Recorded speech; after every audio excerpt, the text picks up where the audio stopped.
పూరా లోకల్ జనసేన శాసనసభ్యులందరితో కూర్చొని మొత్తం అన్ని పర్యవేక్షణ చూసాం. లోపల చూస్తే అంటే ప్రాబ్లం ఏముందంటే కొత్త అది చాలా 454 కోట్లు పెట్టి కట్టారు. 69 ఎకరాల్లో 7 బ్లాకుల్లో 7 బ్లాక్స్ 7 బ్లాక్స్ నిర్మాణానికి వాళ్ళు చేశారు.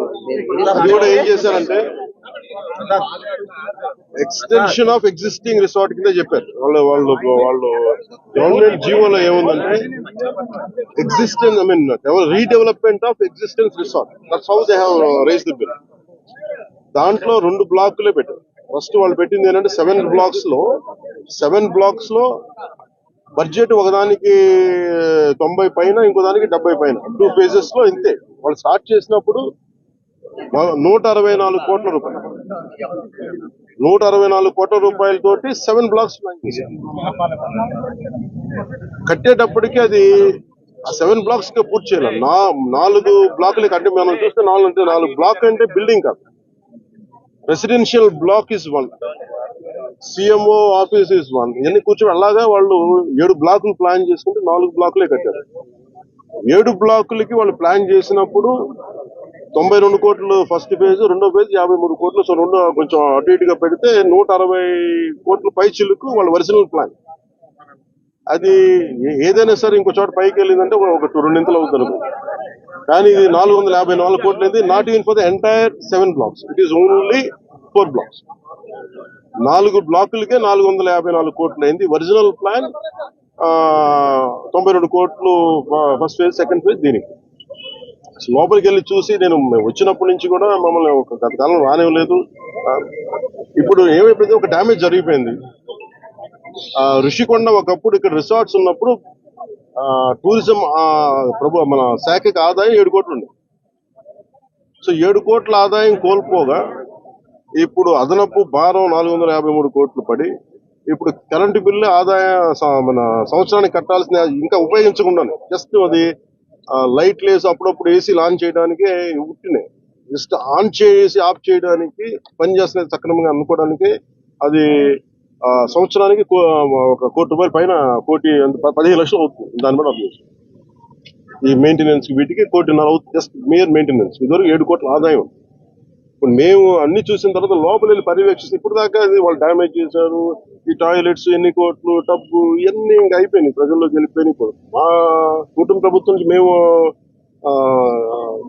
పిఎస్సి చైర్మన్, మన సివిల్ సప్లైస్ మినిస్టర్ మనోహర్ గారితో, టూరిజం శాఖ మంత్రివర్గంతో అందరితో కూర్చున్నప్పుడు, నాతో అంటే జనసేన సభ్యులతో కూర్చున్నప్పుడు, గౌరవ శాఖ సభ్యులతో కూర్చున్నప్పుడు జరిగిన డ్యామేజ్ జరిగిపోయింది.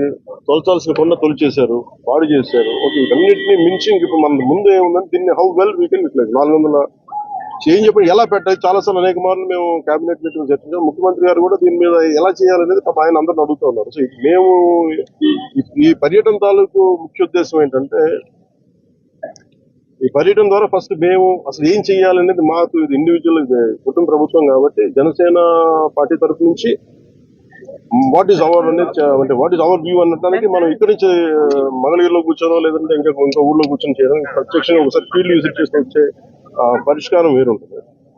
సో లోపలికి వెళ్ళి కూర్చొని మేము చూస్తున్నప్పుడు పెచ్చులు ఊడిపోతా ఉన్నాయి.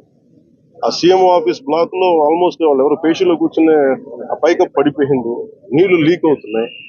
ఇది 2 చేయాలి. ఒకటి, బిల్డింగ్స్ అన్ని సేఫ్టీ ఆడిట్ జరగాలి, అదొక చర్చించాం. 2, అసలు దీని ఎట్లాగా సేఫ్టీ ఆడిట్ జరిగిన వెంటనే ఎట్లా దీని ఆదాయ మార్గాలు పెంచాలి. మీరు ఎవరైనా సరే వ్యాపారం చేద్దాం అనుకున్న వాళ్ళు కూడా, గత ప్రభుత్వం ఏం చేసింది, అది వాళ్ళ ముఖ్యమంత్రి కార్యాలయం కింద, ఆవిడ నివాసం కింద, వారి కుటుంబ నివాసం కింద పెట్టారు. మనం ఆలోచిస్తుంది ఏంటంటే ఇది ఆదాయం, ఇది టూరిజం శాఖ ప్రాపర్టీ. ఇది should remain as Andhra Pradesh government ప్రాపర్టీగా ఉండాలని మా అందరి కోరిక. దట్స్ వాట్ ఒక 4 రెజల్యూషన్ తీసుకున్నాం. ఒక ప్రైవేట్ వ్యాపారం ఎవరైనా సరే 1 కోటి రూపాయలు పెట్టుబడి పెడితే కనీసం ₹1 ఆదాయం రావాలనుకుంటుంది. దీని మీద 453 కోట్ల రూపాయలు పెట్టుబడి పెట్టి కనీసం ముందస్తుగా ఏం చేయాలి, అసలు బ్రేక్ ఈవెన్ ఎప్పుడు అవుతుంది, ఇది ఆదాయం ఎప్పుడు మారుతుంది అనేది ఏం చెప్పంటే, మన మైస్ అనేది ఒక యాక్రోనిమ్ చెప్పారు. ఏంటంటే MICE acronym meetings, incentives, exhibition and conference. ఇది ఏంటంటే Dubai is a MICE destination అంటారు. అలాగే వైజాగ్ ఇది మన మీటింగ్స్ కానీ లేదంటే ఏదైనా పెట్టుబడులు పెట్టడానికి ఇన్సెంటివ్స్ ఇవ్వడానికి కానీ లేదంటే కాన్ఫరెన్స్ పెట్టుకోవడానికి బ్యూటిఫుల్ ప్లేస్ కాన్ఫరెన్స్ పెట్టుకోవడానికి లేదంటే ఎగ్జిబిషన్స్ పెట్టుకోవడానికి వీటన్నిటికీ కూడా డెస్టినేషన్ మ్యారేజ్ వీటన్నిటికీ ఉంటుంది. దాంట్లో భాగంగానే దీన్ని మైస్ ఈవెంట్ టోటల్ పాలసీలు దీన్ని పెడితే బాగుంటుందని కోరిక. అలా కాకుండా మనం 453 కోట్లు పెట్టి దీన్ని ఒక ఎగ్జిబిషన్ లాగా అందరూ అంటే మేము ఇచ్చిన మేజర్ ప్రపోజల్ ఏంటంటే మేము తీసుకున్న మేజర్ రెజల్యూషన్ ఏంటంటే it is not about football. మనం టికెట్లు పెట్టేస్తే ఎంత వస్తుంది బాగా ఉంటుంది తప్ప ఈ 450 అంటే నేను ప్రభుత్వం should think like proper business. నేను టూరిజం శాఖ కూడా అదే చెప్పాను. మీరు 453 కోట్లు ప్రజాధనం పెడితే 453 కోట్లు ఎప్పుడు బ్రేక్ ఇన్ అవుతే అది ఎప్పుడు ఆదాయం వస్తుంది. ప్రభుత్వం నుంచి తీయడం కాకుండా అందుకని దీన్ని డెస్టినేషన్ వెడ్డింగ్స్ లేదంటే అన్ని కలిపి ఈవెంట్ చేయాలి. దీని మీద కూర్చోబెట్టి ఇమీడియట్ గా దీన్ని ఈ వింటర్ లోపు దీన్ని ఒక నిర్ణయం తీసుకున్నాను. ఎందుకంటే నాకు ఈ టెండర్స్ ఎలా చేస్తారో నాకు తెలియదు, నాకు అవగాహన లేదు కాబట్టి దాని మీద అందరూ కూర్చొని చర్చించమని చెప్పారు. ఇది మేము గౌరవ ముఖ్యమంత్రి గారికి దీన్ని మా రెజల్యూషన్ తెలియజేస్తాం. అది ఎందుకంటే వాళ్ళు కూడా మన ముఖ్యమంత్రి గారు కూడా ఏమంటారంటే చాలా సార్లు మీరు ఏదైనా ఒక ప్రపోజల్ తోటి ఒక సలహాతో మేము తీసుకెళ్తామని అనేక పర్యాలు కేబినెట్ మీటింగ్ చర్చ దాంట్లో భాగంగా మేము ఇక్కడికి వచ్చి కూర్చొని ఇది కుటుంబ ప్రభుత్వం జనసేన ప్రపోజల్ గా దీన్ని ఎలా చూస్తున్నాం అనేది వారికి తెలియజేస్తాం. అలాగే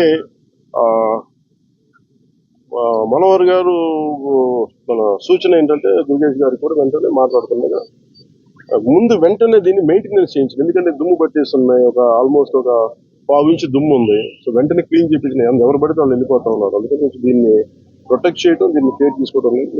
థ్యాంక్స్.